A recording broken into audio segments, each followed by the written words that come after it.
Okay. Good morning, everyone. My name is Gabriel Karras. I will be chairing this morning session. I will be waiting just a couple of seconds more so as the number of attendees increase before we start this session.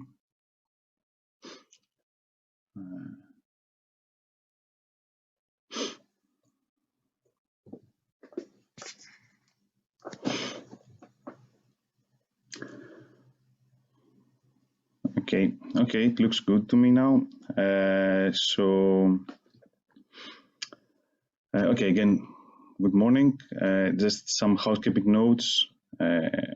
All the sessions are being recorded and they will be available online tomorrow. If you have any questions, just please put them in the live Q&A box, and I will ask the presenters at the end of the session. And you have a discussion. You have a session notes on the main platform where you can keep notes and use them afterwards. And I urge you to attend the Meet the Speaker session, which is after this session.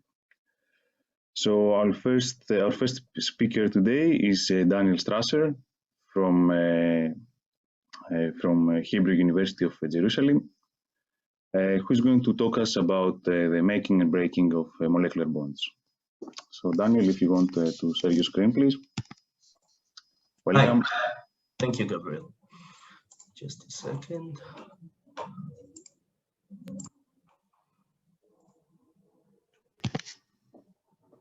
Right. Hope you can see it. Can I start? Yes. Okay. So I'll just guess I'm starting. So thank you to all the participants, and thanks to the organizers that give me us this opportunity to meet in such unusual times with such unusual formats, and tell each other a little bit about our interests in molecular dynamics. And for me, molecular dynamics is really the making and breaking of chemical bonds. I'm an experimentalist, and we're developing ways to try to see these things happening in real time and understand them. And today, I'm going to tell you about very interesting molecular dynamics we observed and studied on the methanol system, isolated methanol molecules. Okay, but before we start, maybe I'll first give the students a bit of a short tutorial about what is a chemical bond and how you make it. So in the beginning, we had obviously atoms, and those are nice spherically symmetrical objects. So the electrons arrange themselves in spherically symmetric wave functions like S and P shapes. However, if we want to make a chemical bond, we just must have at least one more atom. And when we bring these two atoms together, the symmetry, the nice symmetry that we had before, is broken, and everything becomes more complicated. In fact, what is happening is that the energy levels of these electronic states now change their symmetry to the lower symmetry of the molecule. And here, for example, for two equal atoms, we have a sigma G state, which energy goes down a little bit, and the sigma U state, which energy goes up a little bit. And if we want to make a molecule, we should place electrons, of course, if the atoms have enough electrons, in the states that go a little bit down and prefer to be in a molecular state rather in the free atom. So here, let's put two electrons with opposite spins in the sigma G state, and we have made the singlet sigma G state, for example, of hydrogen. Yeah, if we want to make a triplet state, we of course need to rotate the spin. However, this is not really allowed because electrons are fermions and don't like to be together in the same state, meaning the same electronic and spin state. So we need to do something. If we want to have a triplet, we need to promote and move up a little bit this electron to the sigma U state, which changes the symmetry of the electronic structure. Now we have a triplet sigma U ungerade antisymmetric state. Of course, this state is less bonding because it moves up in energy. So in hydrogen, this state is not stable and it doesn't really exist as a molecule. Of course, if we want to extend this, the same thing that I showed you in the S states happens for P states. And every time you bring two levels together, some states go up, some states go down. And if you want to make a molecule, you need to populate it with electrons that will prefer to have the system as a molecule and not as two dissociated atoms. Okay, so let's look at it as a function of the internuclear distance in a molecule. Yeah, I have A and B, and as we bring them closer together, if I populated the right states, I will feel the attraction due to the bonding orbitals that will bind the atoms together. However, if I get too close, I start feeling the Coulombic repulsion between the nuclei, which is not screened by the electrons. So molecules, they usually sit down, and I don't know if you can see my marker. They sit down in some ground state, and they are happy. Now, what will happen if I remove these electrons? Well, of course, I will not have the attraction forces. I will just have the Coulombic repulsion. And if I do it instantaneously, what will happen is that the molecule will dissociate, explode, and release a lot of energy as kinetic energy in the process. We can use this if we think about the fact that if we do it fast enough, without the nuclei having time to move, then if the molecule was in a geometry with large internuclear, large distance between the charges, then it will release some energy when it slides down the long-range Coulombic repulsion and release some kinetic energy. However, if we happen to catch the molecule at shorter distances between the charges, then of course they will go higher in the Coulombic repulsion potential and release more energy when they dissociate. And I think it dates back to Zeev Wagner, Ron Naaman, and Elliot Cantor, later Daniel Zeifman. The idea that if you can measure this kinetic energy released in a Coulomb explosion event, you can actually go back in some cases and to do Coulomb explosion imaging and understand what was the geometry of the molecule at the instance of multiple ionization. Now, Zeev Wagner did this by passing very fast-moving ions through a thin foil, which strips away the electrons. This is nice, but it does not give you any idea about the dynamics, only about the structure.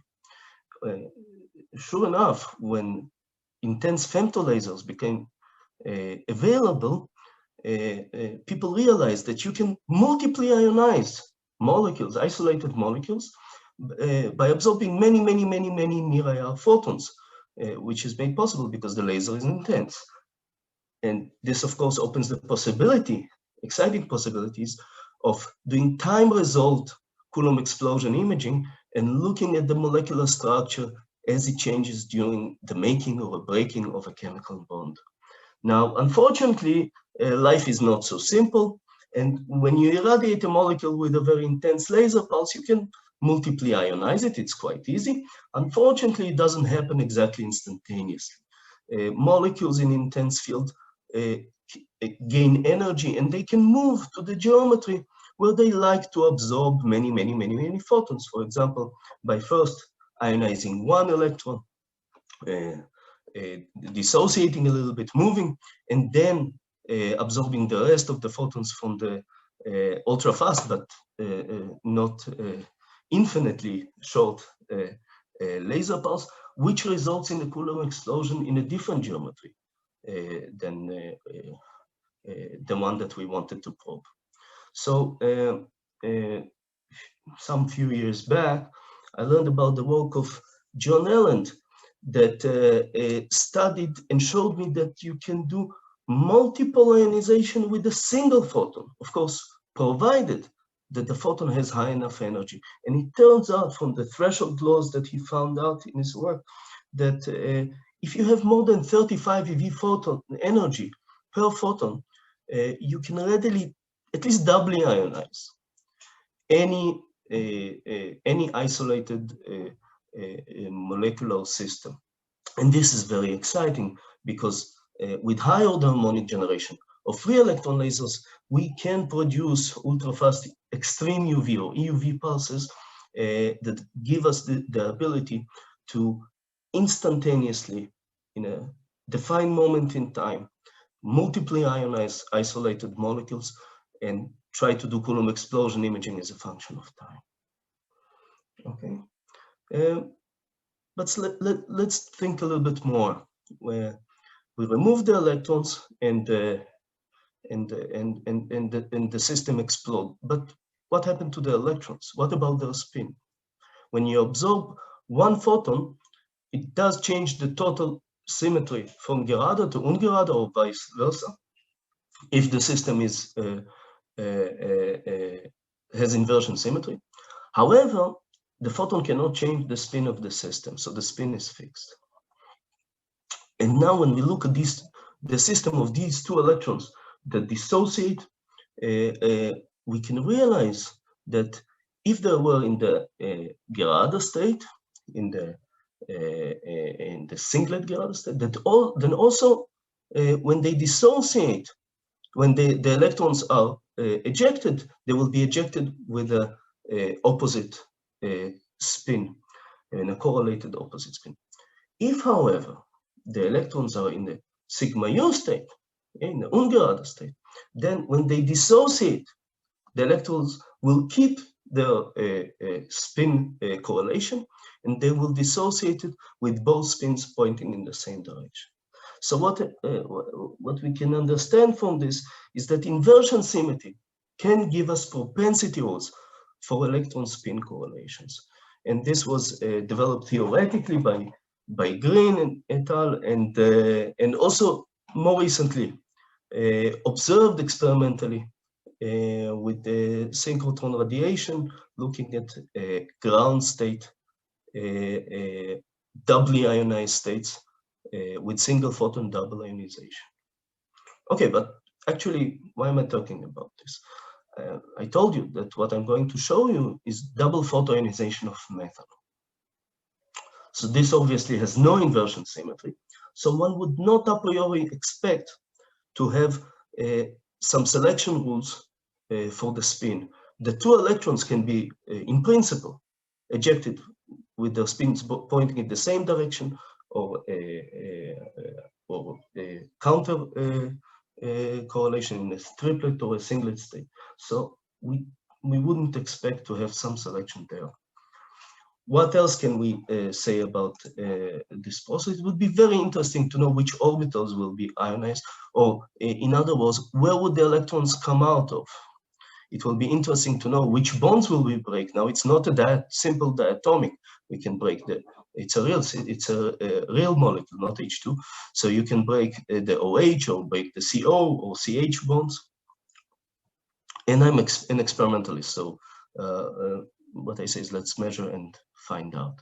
So in order to do that, we constructed a setup of high order harmonic generation coupled to a 3D coincidence imaging setup. Basically, we generate high order harmonics by focusing an intense femtosecond laser pulse into a semi-infinite gas cell filled with neon.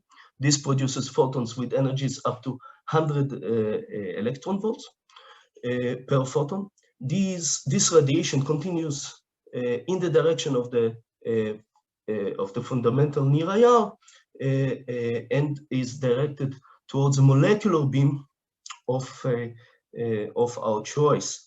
the two beams cross in the center of the spectrometer, which accelerates cationic products towards the detector. So if we had a Coulomb explosion, we have an A+ and a B+, and they both fly towards the detector. This is similar to velocity map imaging to those who use it, but it measures also the third dimension, the time, not only to gain the mass, but also to gain the recoil in time from the kinetic energy release process. Now, we can also bring in another near-IR pulse and to do pump probe experiments. So to probe the dynamics as a function of time, we can use the ultra-fast near-IR as a pump, or we can use it as a probe, depending on the system that we study. Now, the main experimental challenge is actually not making harmonics, but the main experimental challenge is actually distinguishing true Coulomb explosion events, A++ B+ coming from the same molecule, from A+ and B+ coming from two different separate uncorrelated dissociative ionization events. This is really the challenge, to do this at a kilohertz repetition rate and not using CW synchrotron radiation tools. Okay, so here's a simple example for atoms. I just want to show you how our imaging works. This is we can tell them the mass or the charge over mass of the different products. And here we can select now, because we know the position and time of each ion, we can select and draw the image on the detector of these neon cations. And what you see here is actually the ions coming from the molecular beam of neon. This is not a dead spot in the detector, this is actually a peak, and it's very narrow because it's cold. Where this signal actually comes from neon, because our pumps are not infinitely great. It comes from the neon now running around in the ultra-high vacuum chamber as residual gas. You will also notice that we have neon 2+. It arrives earlier because time of flight depends on the charge over mass ratio. So it arrives at the time of mass 10, and this is the doubly ionized neon. So it takes 63 eV to doubly ionize neon, which means that we can pretty much doubly ionize anything in our setup. We can do a pump probe experiment on this neon 2+ peak, 2 photon ionization, one from the EUV and one from the near IR, ionizing, for example, highly excited ionic states the second time. And from that, we can know our time zero, and we can know the cross correlation of our pump and probe pulses. Okay, this is how it looks for methanol. Of course, it's much more complicated and busy. Let me break it down for you. Luckily, mass is rather quantized, so we can have assignment of the different masses. Now, most of this signal is dissociative ionization.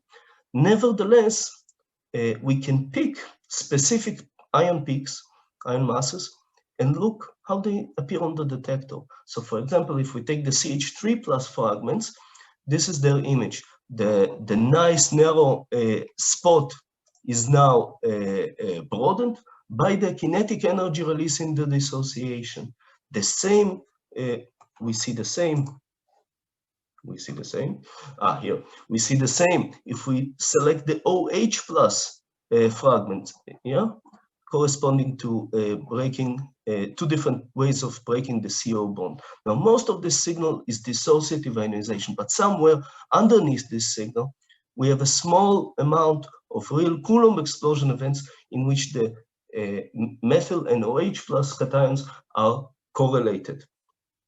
We use coincidence imaging in order to distinguish those. And it's really a powerful method, because if you imagine coincidence, you can, for example, calculate not the position where the ions hit, but the position where the center of mass of the ions would hit. And this is the false image of this. And sure enough, here you can see this again, the small spot corresponding to the center of mass of doubly ionized methanol coming from the molecular beam.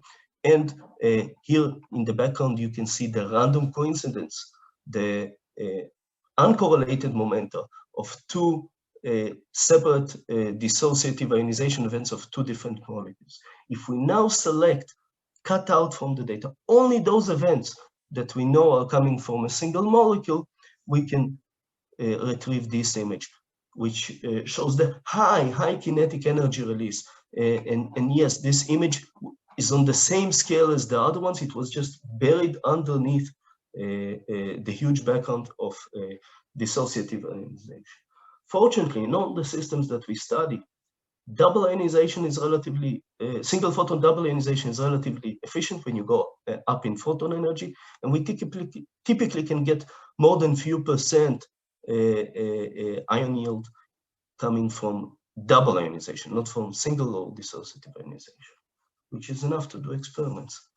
So we can take not only the 2D information from the position where it hits the detector, but also the information in the recoil timing of each ion, and calculate from that the kinetic energy, the total kinetic energy in 3D that was released in the dissociation. And this is the result for this image for breaking the CO bond. Now we can now try and interpret the kinetic energy release that we see in terms of distances inside the molecule. Now, of course, if we consider the CO distance, this is the shortest distance in the system, and it corresponds, therefore, to the largest kinetic energy release that you see. It is important to note that the kinetic energy, the distance here is the distance between the charges, not the distance of the bond that you're breaking. Yeah. So this is the CO distance. Of course, we can go and look at the longest distance in the system, the distance between the furthest away hydrogens, and it corresponds, of course, to the smallest kinetic energy release that we measure experimentally. We can also ionize from this hydrogen 1 and hydrogen 3 on both sides, which are a little bit closer and have higher kinetic energy release. But surprisingly, the peak lies exactly where we would expect the kinetic energy release coming from ionization of two hydrogens on the methyl part. Now, this is quite surprising, because if you ionize two different protons, yeah, you now have two different protons on the methyl part. Why would you break the CO bond? This was a really surprising result. So, of course, we approached our theoretician friends in the Hebrew University, in the group of Roy Ber. Esti Lifshitz did all the calculations that I'm going to present here. And she, of course, computed these potentials, which are very different from the naive picture that we have from the Coulomb explosion imaging that removes all the electrons. When you remove just 2 electrons, the other electrons still play a role. And when you ionize methanol, it in fact cannot break the CO bond. You can see there's a huge charge transfer barrier that rises also in theory, which is an energy which is required to move charge from the methyl part, which is doubly ionized, to the OH part and make a Coulomb explosion. So we cannot break the CO bond by Coulomb explosion on the dication methanol surface. We can only do it if we go high enough. We can go high enough in energy, and then, of course, the system can, by a series of non-adiabatic transitions, overcome the barrier and move out, and dissociated and Coulomb explode the CO bond. Now, I'm always thinking about molecular dynamics on potential surfaces through my day-to-day classical intuition of slides on which a system glides and evolves as a function of time. And what is really amazing in these quantum mechanical systems, that unlike a regular slide, in which if you go up to the yellow slide in the Joy Park, the kid comes out in the yellow slide. Here, you go up to the highest slide, to the highest yellow slide, but when it reaches the pool, it reaches the pool at high velocity, coming out of the blue slide. And this is really a question. Do we understand this process correctly? And it's actually easy to compare the results of the theory to experiment, because we can compare the amount of energy which is released in this process, okay?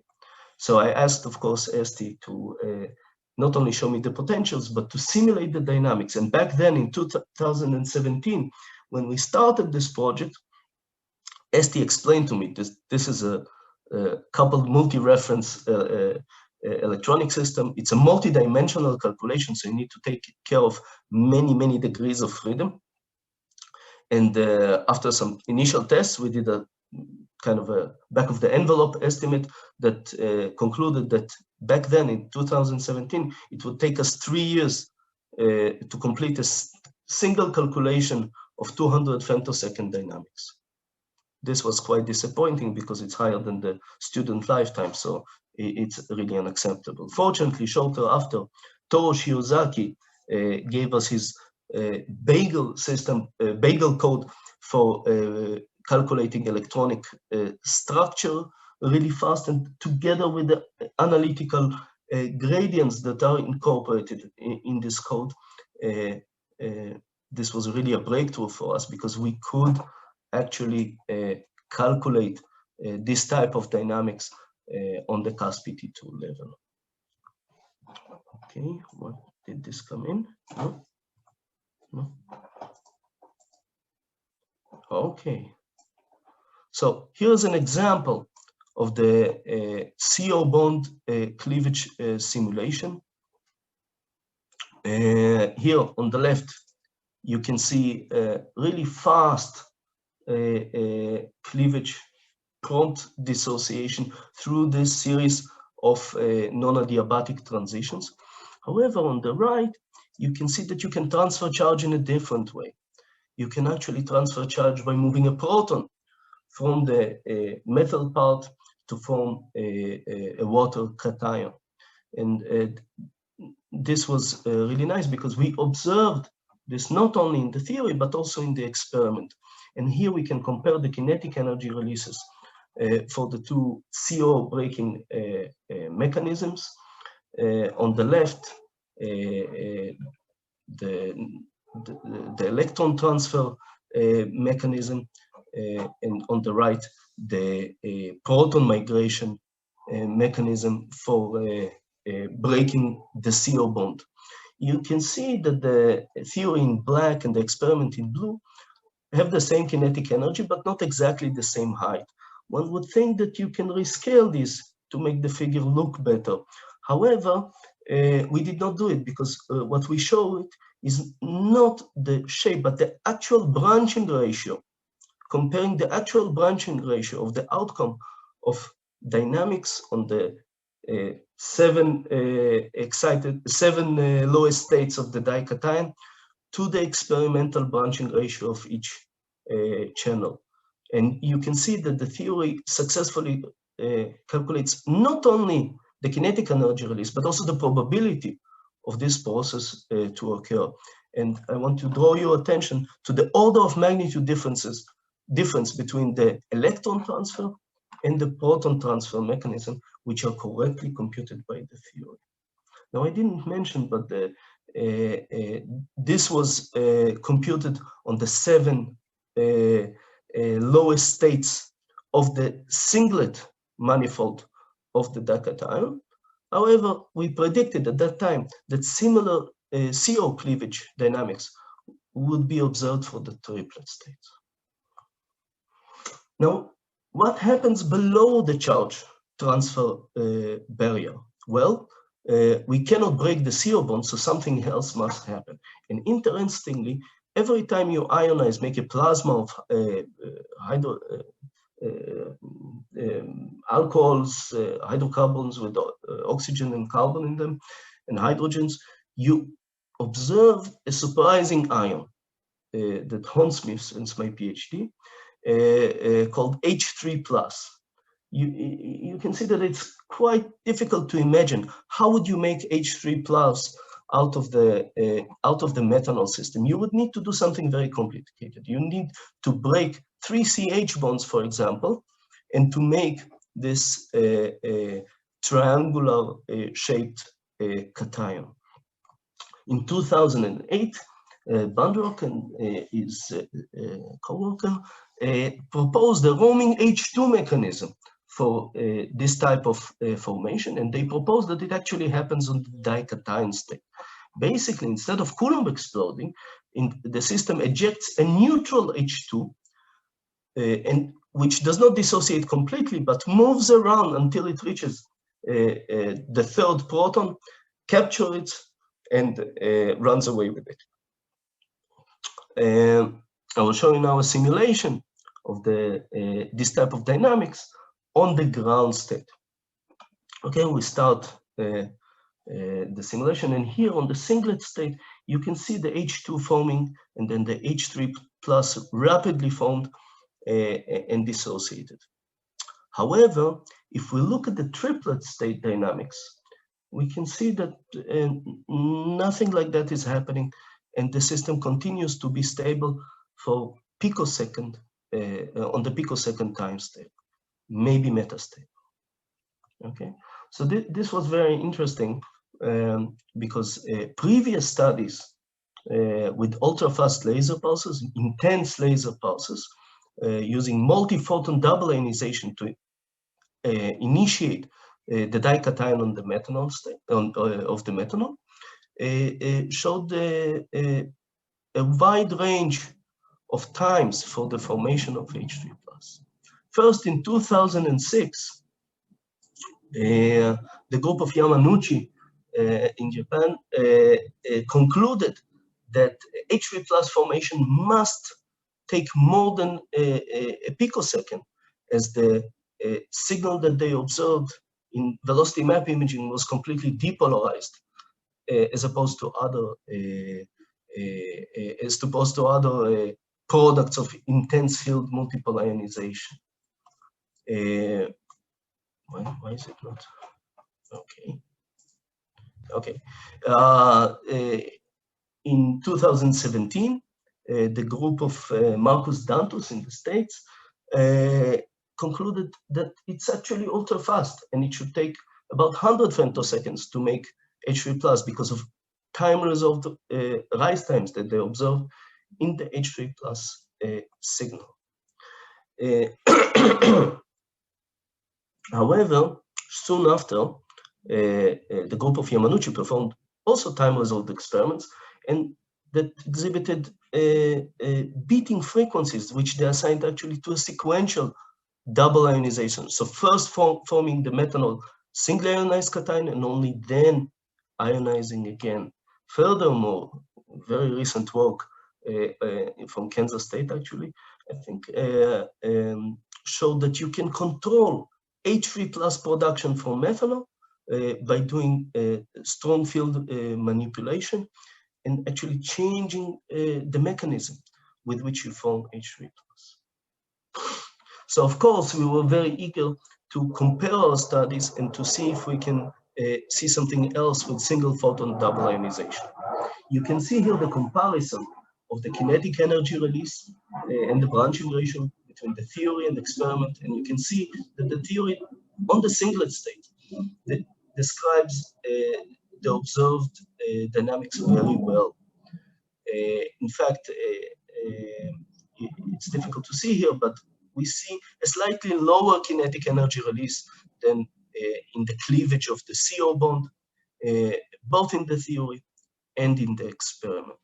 So we can conclude that the dynamics that I showed you earlier on the singlet state does explain this process.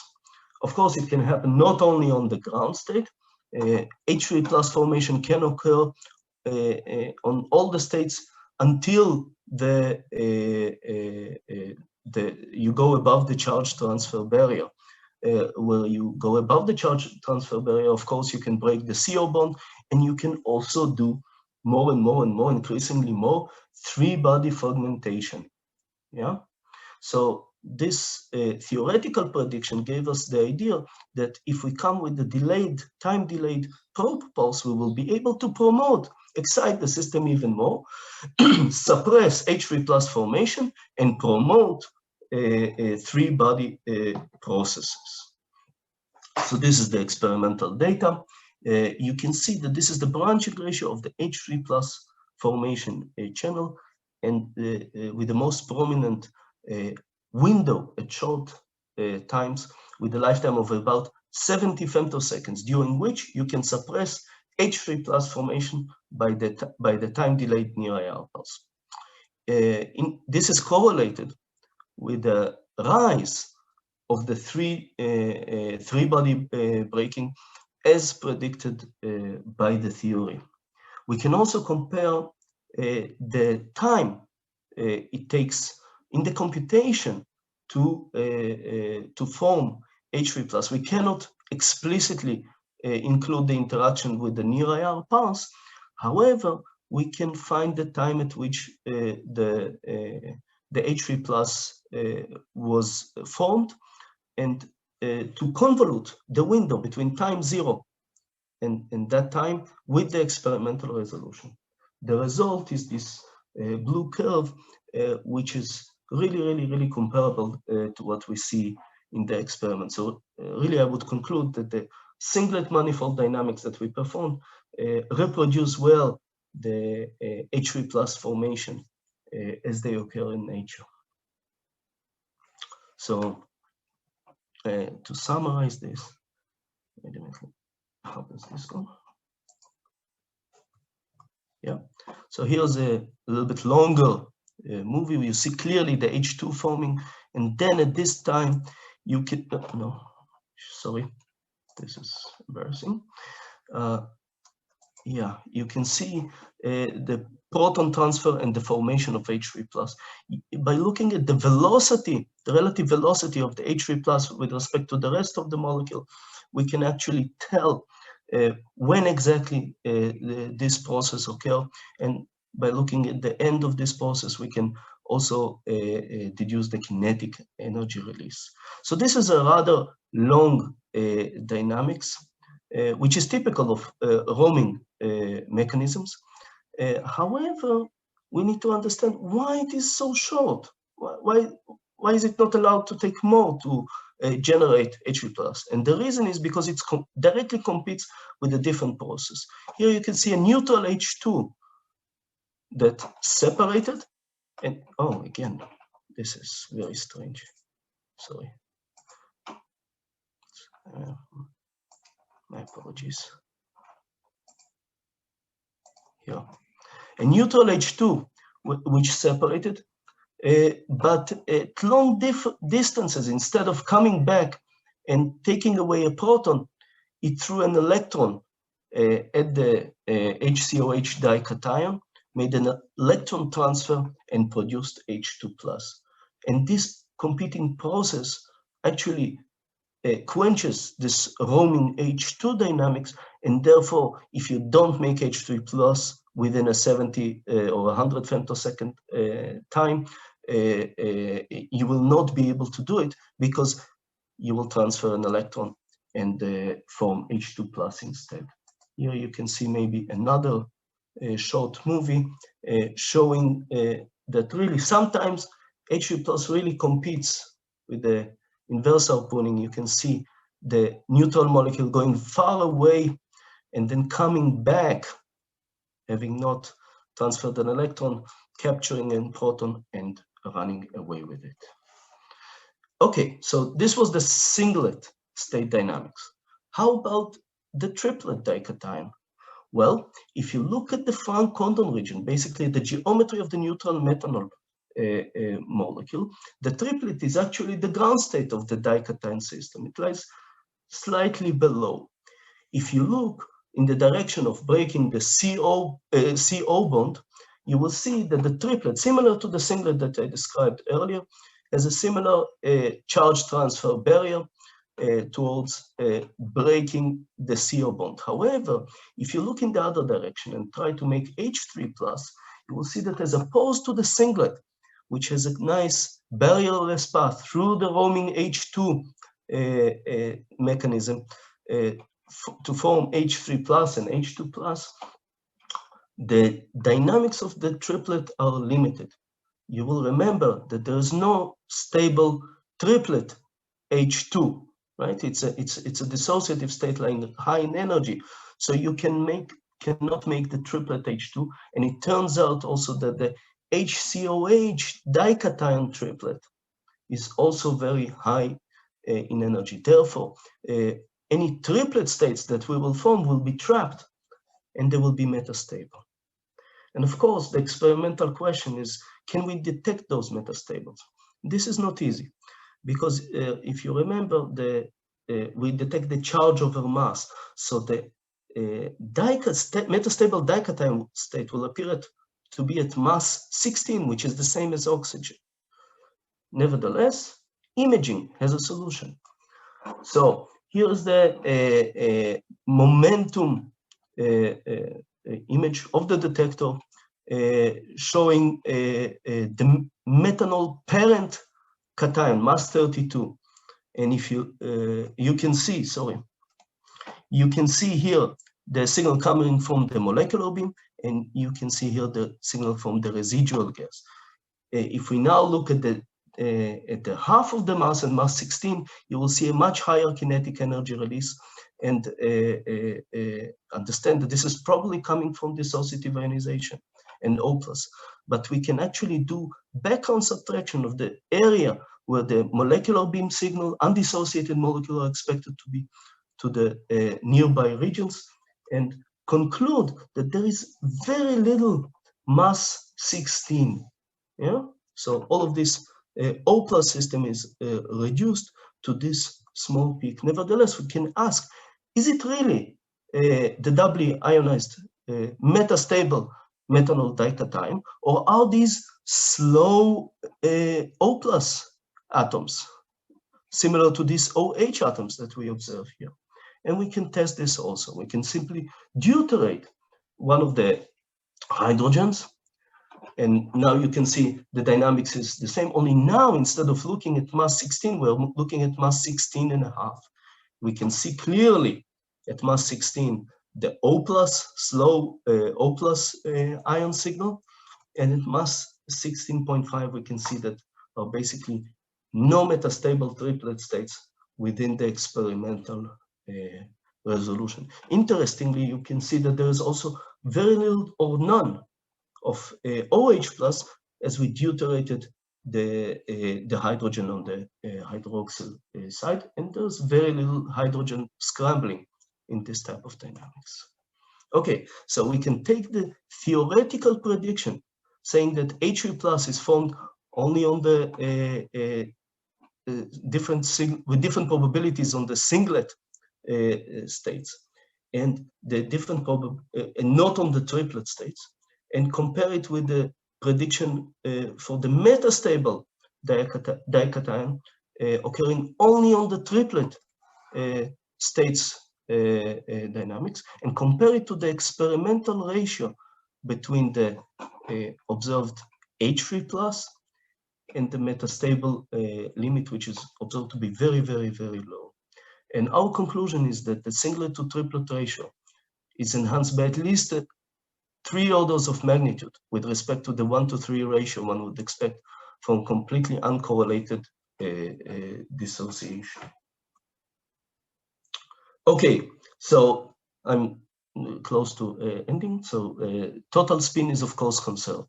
So when we come with the higher order harmonic generation and remove 2 electrons, we have learned that we remove them from the methyl side, and we learned that we can remove them as a singlet. We can also remove them as excited as excited singlets going deep into the more inner valence electrons. However, we cannot remove a pair of electrons with their spin pointing in the same direction. This just doesn't happen.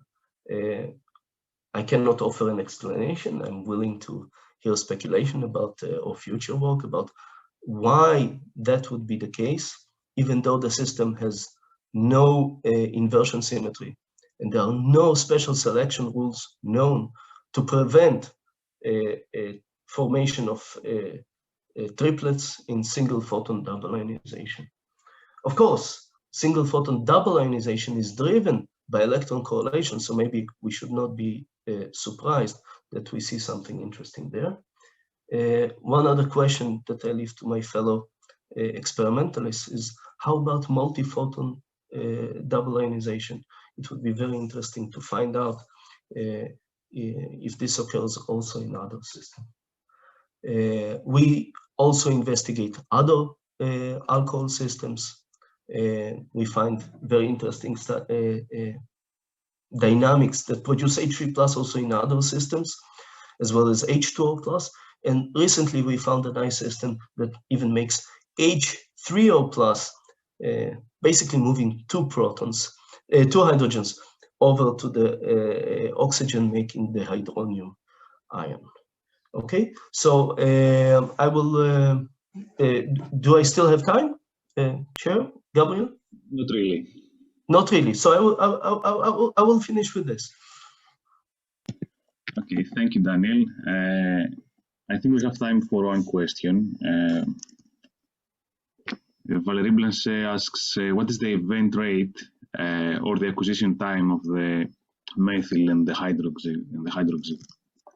So in the first experiments, we really kept the count rate very low to avoid to suppress random coincidence. However, we find out that even by increasing the rate a little bit, we can deal with the random coincidence by using strict momentum conservation requirements on our data. This is really a powerful tool. And the important thing is really not the total rate, because, for example, you can see that a lot of the signal is H+, yeah?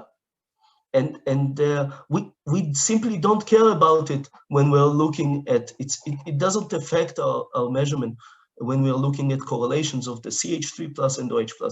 So it's really molecule specific, but I think you need to talk about the rate of the specific ions of interest, yeah? So typically we have, of course, much less than 1 ion per pulse. Maybe 1 ion every 10 or 5 pulses is sufficient. And as you can see, if you have few percent, it's good enough even to do time result measurements. In other systems like the CO2, we published this year, we found an incredible rate, almost more than 10% of the signal was single photon double ionization. This was really exceptional, but it's always few percent. Okay, thank you, Daniel. I'm sure people will have more questions for you in the Meet the Speaker session. We appreciate your talk. Thank you. And especially your intuitive picture that you showed us about the slides and how we can the conical intersections. Okay, thanks, Daniel. So now our next speaker is Camilla Calabrese. She's going to talk us about molecules and molecular complexes of astrophysical interests and how we can use high resolution rotational spectroscopy to study them. Welcome, Camilla, and you can share your screen. Okay. It's okay. Okay. Okay. Okay, no? It's okay. Yes. Okay, good morning to everybody, and thanks, Gabriel, for the introduction. First of all, I would like to thank the organizer to invite me to this meeting. It is for me a pleasure to have the possibility to share my research within this community. So let's start. The outline of my talk is the following. I start with a brief introduction on microwave spectroscopy, comparing it to the more common infrared one in order to get the main advantages of this technique. Then I will relate the use of this spectroscopy to obtain fundamental data for the research of molecular targets in the interstellar space, mainly focusing on ALMA potential and features. The second part focuses on the instruments that we use to obtain rotational spectroscopy measurements. And in the third and main part of the talk, I will show you different examples of molecular targets of astrophysical interest that we studied in laboratory, and some of them we search in different astronomical objects. So as we know, different regions of the electromagnetic spectrum provide different kind of information on the structure of atoms and molecules as a result of such interaction with matter. As my research regards rotational spectroscopy, so microwave region, I want to emphasize and try to explain you its advantages by comparison with the more common infrared spectroscopy. So rapidly, I present here the gas phase IR spectrum provided by NIST of the 1,2 Busan diode. As you will see in the central part of the talk, the same molecule was also studied in our laboratory by rotational spectroscopy. The information that can be achieved from the spectrum are related to the vibration of different types of bonds, giving rise to the identification of different functional groups present in our molecular target. On the other hand, in this slide, I report the microwave spectrum that we registered for the same molecule, and I want to highlight you that rotational spectroscopy is a uniquely precise tool for the determination of the molecular structure in gas phase. Moreover, this technique is a high-resolution technique, providing values for the rotational constants and the moment of inertia of the molecule, and knowing the atomic masses can be used to determine the bond length directly, giving a real fingerprint of the three-dimensional arrangement of a molecule, as I will show you later.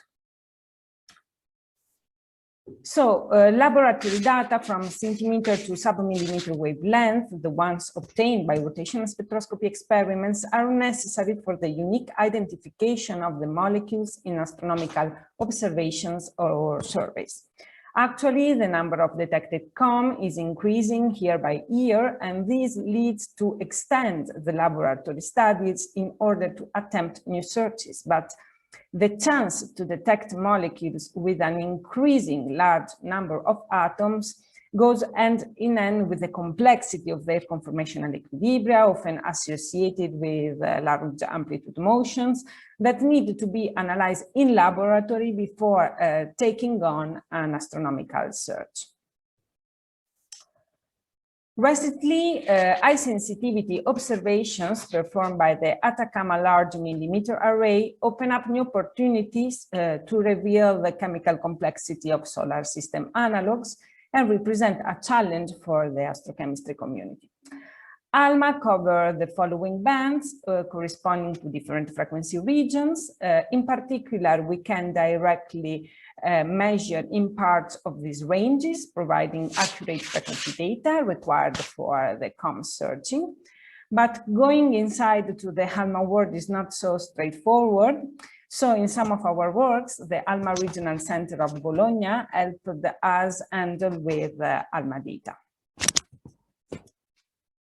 So rotational spectroscopy experiments are performed by means of tailor-made equipment. So we perform our research designing and constructing our own highly specialized instruments. All our investigation is conducted in gas phase, providing the very nature structure of molecules and allowing the high resolution. To study the spectroscopy of gas phase neutral molecule, we make use of supersonic expansion, which implies high vacuum conditions. This situation is ideal for doing spectroscopy because we have greatly reduced the number of transitions the molecule can undergo. In fact, it is collision-free, rotationally cold, and this allows us to achieve a high sensitivity for low-lying rotational states required for assigning high flexible molecules. In addition, it is ideal for studying clusters, also weakly bound clusters, because if the molecule has too much energy, the cluster will fall apart. We're working as phase, but this does not mean that we are able to study only gas sample. Actually, we were able to investigate also solid and liquid samples by using heating systems, and also thermolabile molecules as biochemical as sugar molecules, for example, by applying laser ablation. From the other side, our research required advanced computational techniques. As you will see, the study of high flexible molecules needs different type of molecular modeling, such as conformational searches and quantum chemical calculation to guide the experiments, and to build the complete potential energy surfaces of the molecular system that we study. The fact that our investigation is conducted in gas phase can be used to directly benchmark the calculations, since in both cases molecules are studied in a control environment, a state of virtual isolation, or where the molecule interacting one at a time. So my research from my PhD up to now was conducting between the University of Bologna and the University of the Basque Country, where two groups with long-standing know-how and experience in rotational spectroscopy are present with several instruments. In particular, these two spectrometers are the ones mainly used for the measurements of the system that I show you later.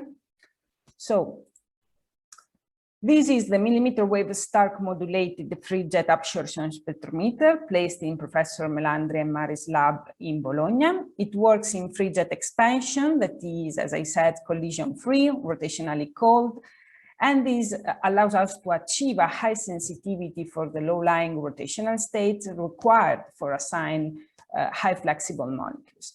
Another advantage of this instrument is its sweep rate of about 1 GHz per hour.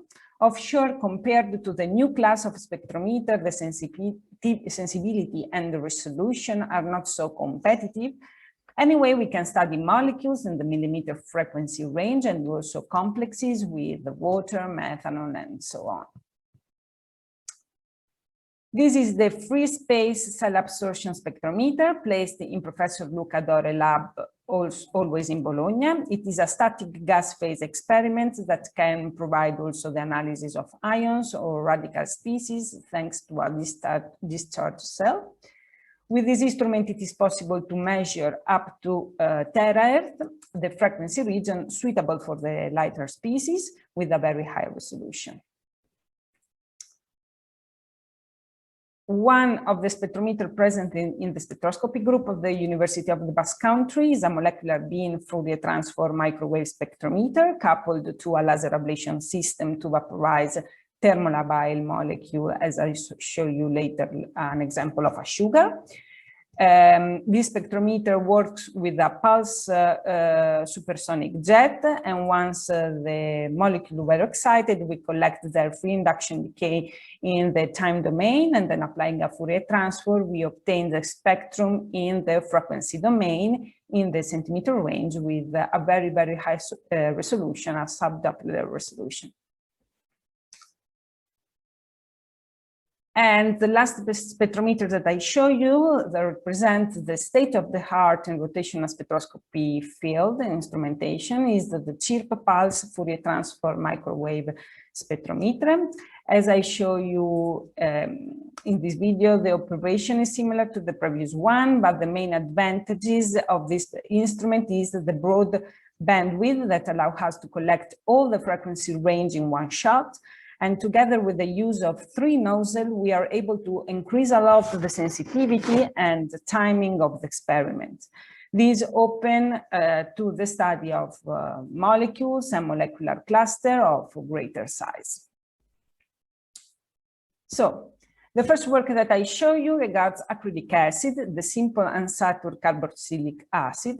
I start from this molecule also because it presents a quite simple conformational landscape represented by only two stable arrangements, the cis and the trans isomers, depending if the vinyl group lies on the same side with respect to the carbonyl group or not, respectively.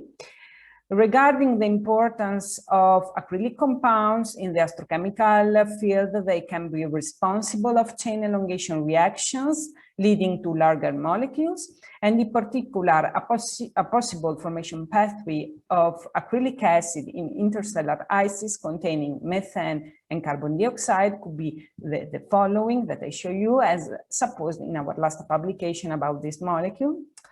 Both conformers of acrylic acid were already investigated at lower frequencies in supersonic expansion before, but we decided to expand the laboratory measurements at higher frequency to allow the use of accurate frequency data to astronomical search. As can be noted from the prediction of the rotational spectra of both conformers at 5 Kelvin, that is the temperature of our jet, and at room temperature, that the latter one is extremely congested. This is the reason why a first investigation in free jet is required to make a preliminary assignment of the conformers. This is a region of the spectrum that we measure with the free cell space spectrometer placed in Professor Luca Dore lab at the same Department of Chemistry in Bologna. I want to remark that sometimes, mainly for flexible molecules, the measurements at higher frequencies are fundamental to obtain precise data. Indeed, the prediction made on the basis of the previous millimeter wave study could lead to a misassignment of the rotational lines going up with the frequencies. The other study that I present you regards 1,2-butanediol. Diols are chemical compounds containing 2-hydroxyl group. Many rotational spectroscopy studies reported for different linear diols up to 4 carbon atoms, and this is a list of them, but 1,2-butanediol missing in this list of diols studied by rotational spectroscopy, and so we choose this molecule as our target. 1,2-butanediol is a vicinal diode, and the increasing length of the alkene chain produces many conformers close in energy, making its investigation a difficult task. Thus, also in this case, a free jet analysis is required to reduce the population on the more stable conformers and so decrease the spectral features. What I mean when I said many conformers, this molecule is very flexible and its conformational space is defined by 5 dihedral angles. The C3 symmetry axis of the methyl group leads to 3 equivalent minima. Thus, at the end, we have a 4-dimensional space. Each dihedral angle can assume the 3 position, anti-gauche and gauche prime, and the number of possible conformers is 81. So, quantum chemical calculations are required to explore the conformational landscape of such a molecule. In particular, the conformational potential energy surface of its skeletal family were calculated as a function of the 2-hydroxyl group internal rotation coordinates. I show you in detail the surface of the most stable skeletal family, the gauche prime anti-1, where 4 different minima at lower energy were localized. This type of calculations were run for all the other skeletal family in order to explore all the possible stable conformation. And after the theoretical study required to analyze the situation, we run the experiment. And this is the overall spectrum of 1,2-butanediol registered with the free jet absorption spectrometer in Bologna. As I showed you before, we were able to assign these 6 different conformers that represent the 6 more abundant ones. So thanks to this rotational spectroscopy study, we were able not only to identify the molecular target, but also to characterize 6 different stable arrangements of these molecules in the gas phase. Okay. Now that the spectroscopic analysis of the target is complete, we can move to the astrochemical part. So regarding the importance of diodes in the interstellar space, they are object of astrochemical interest because of their similarity with important biological building block molecules, such as sugar alcohols. In particular, ethylene glycol was detected in different surveys thus far, but up to now, no larger diodes have been observed in the interstellar space. The public project selected from the ALMA archive is the following, suited for the discovery of new COMs matching with our laboratory spectral windows. The source where the observations were done is IRAS, that is known for its great line richness for a low mass protostar. Moreover, it was the first protostar identified as a binary, being resolved into two separating components, A and B, but the very narrow line width of IRAS-B make it such an ideal source for line identification, so we focused our attention on it. So here I reported the prediction of the line intensity for the global minimum conformer of 1,2-butane diode at 5 Kelvin, the temperature estimated in our jet, and 300 Kelvin, the estimation for IRAS-B, in the frequency region covered by our instrument, with the indication of the most intense line.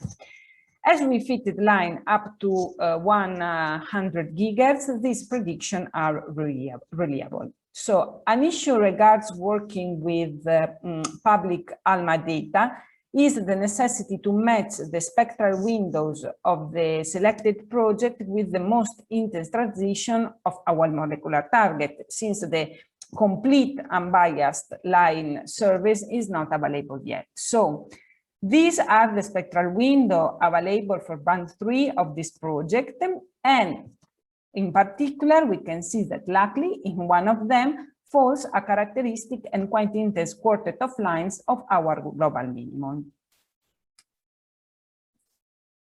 So we analyzed the data of the project, producing calibrated images. This is the spectral window 2, where we try to assign all the main astronomical molecules as propene, ethylene oxide, methanol, acetone, glycoaldehyde, and also ethylene glycol. As we are searching a diol, we decided to center the spectrum in this quite intense line of ethylene glycol, assuming a greater chance of finding the butane diol where the analog ethylene glycol is present. So this is the clean image in the channel selected, centered on IRAS-B that we choose for our analysis. And these are the few megahertz where we expected to see our transitions of our quartet of lines of 1,2-butane diol, but unfortunately, no match. Well, from one side, we expected the results since no larger diodes after ethylene glycol were found in space, but on the other hand, we hope that always more new and sensitive data can result in its detection. So the following molecules that I present you are sulfur-bearing molecules. In fact, the main reservoir of sulfur chemistry in the interstellar medium is an open question, the answer to which has baffled astrochemists for a long time. This implies having the most accurate sensors of sulfur species molecule and consequently more laboratory data to fully characterize them. So we performed a similar spectroscopic analysis for 1,3-propan-dithiol. Also in this case, we have a flexible molecule described by 4 dihedral angles, but due to the symmetry of the molecule, the number of conformational families lowers to 4. Concerning the importance of thiols in astrochemistry, it seems to increase also in IRAS source, as can be noticed looking at the recent detection of methanethiol. As reported, this detection indicates that maybe several new families of sulfur molecules can be formed, and so in the future we can look for them. These are the most stable conformers of 1,3-propan-dithiol that is characterized by a shallow potential energy surface.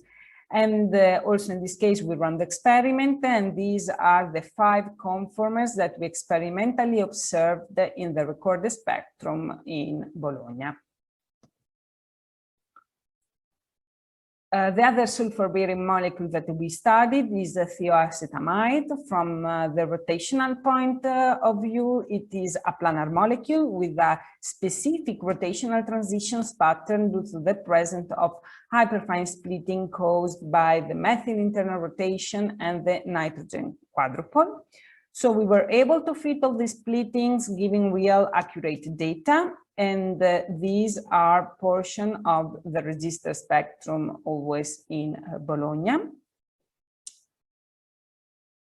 In this case, the astrochemical search was done by Codella, Balucani, and Ceccarelli's labs. These were the sources where they searched the brightest line of thioacetamide, where other organic molecules were already detected. Unfortunately, also in this case, no lines were found, but they can give an upper limit estimation that was obtained.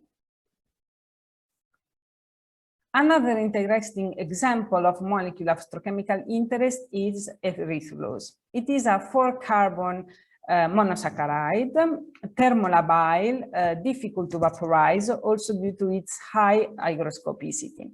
Moreover, it appears like a syrup, so we have to draw up a new protocol to be able to measure it with the laser ablation spectrometer here in Bilbao. The road we generated was done so by a mixture of the syrup of erythrulose and talc powder. Moreover, erythrulose only allows the formation of 4-member rings, which are very high in energy compared to linear chains, hence structural polymorphism is reduced to linear forms exclusively. We were able to measure it. The global minimum structure presents 3 hydrogen bonds, and this is the effective structure that we derived thanks measuring the monosubstituted carbon 13 isotopologues in natural abundance. Since the already detection of the previous analog as glycohaldehyde and 1,3-dihydroxyacetone, erythrulose represents the logical step for potential identification in the interstellar medium. In this case, the astronomical search was performed by the CERN group in Madrid using their MADEX code and applying the showed parameter. But as reported in this picture, up to now, with the observation available, no lines were detected of this molecular target. But also in this case, we have obtained an upper limit of this molecule. Finally, I want to mention 2 molecular complexes that we study in Bologna between acrylonitrile and water and methanol. All these species are very abundant in the interstellar space, so even if the ability to detect complex we know that actually represent a real challenge, we want to characterize them. So the water complex measure is the global minimum of 3 different conformations. Also in this case, the rotational spectrum is characterized by a double hyperfine structure due to the rotation of the water around its C2 axis. And we were able to fit this motion, also registering the monosubstituted isotopologues of the water moiety. These are the prediction at different temperatures of the main rotational transition of the complex that we obtain thanks to our accurate data. And the last system is the acrylonitrile methanol complex. In this case, the more stable structure detected in laboratory is the first one of 5 different minima conformation. Also here, the rotational features are characterized by an hyperfine structure due to the methyl internal rotation of the methyl methanol group, and we were able to fit all the required spectroscopic parameters to obtain accurate data and so accurate predictions. So now I would like to conclude with some general considerations arise from the experience matured during these works. So the spectroscopy's know-how consists in the conformational analysis of high flexible molecules, in the laboratory measurements, the evaluation of the spectral feature that, as I show you, is not trivial because often characterized by different hyperfine structures that have to be deciphered. And on the other hand, the astronomer's know-how regards the observation, the astronomical analysis of complex data, and their imaging and interpretation. But the strong interplay between community is necessary to unravel the experimental data and goes hand in hand with the knowledge of the languages of each community in order to try to communicate better each other. So, as I said, all this work that I present you are the result of strong and fruitful collaboration that give rise to all these publications. So, not to forget anyone, I report the publication with the name of all the authors, without whom it would not have been possible to obtain these results. In particular, I would like to thank Professor Melandri and Maris of the University of Bologna and Dr. Costinero of the University of the Basque Country, and all of you for the attention. Thank you, Camilla, for this nice presentation. I don't see many questions yet, so I can go on and ask one. What are the limitations of the technique in terms of the molecules that you can put on your jet and you can study? And is there any way of increasing the sensitivity of rotational spectroscopy, with rotational spectroscopy, now with the chirp pulse, we can reach molecule and cluster up to 40, 50 atoms, like so, because the sensitivity with the chip, we can accumulate the signal for a long time, for days, and so the signal to narration can increase a lot. Okay, we have to have a molecule or a cluster with a permanent dipole moment, and then we can reach, for example, cluster of different moieties, like 5, I don't know, some, for example, the fluoromethane or water was studied up to the Underkammer cluster with this technique. So we are increasing also for this point of view. Okay, thank you. So we don't have any questions yet. So I suppose most of the questions for both speakers will come in the meet the speaker session. So I urge all of you to attend these sessions and address your questions to the speakers there. Thanks both Camilla and Daniel for the nice presentations this morning, and that was all.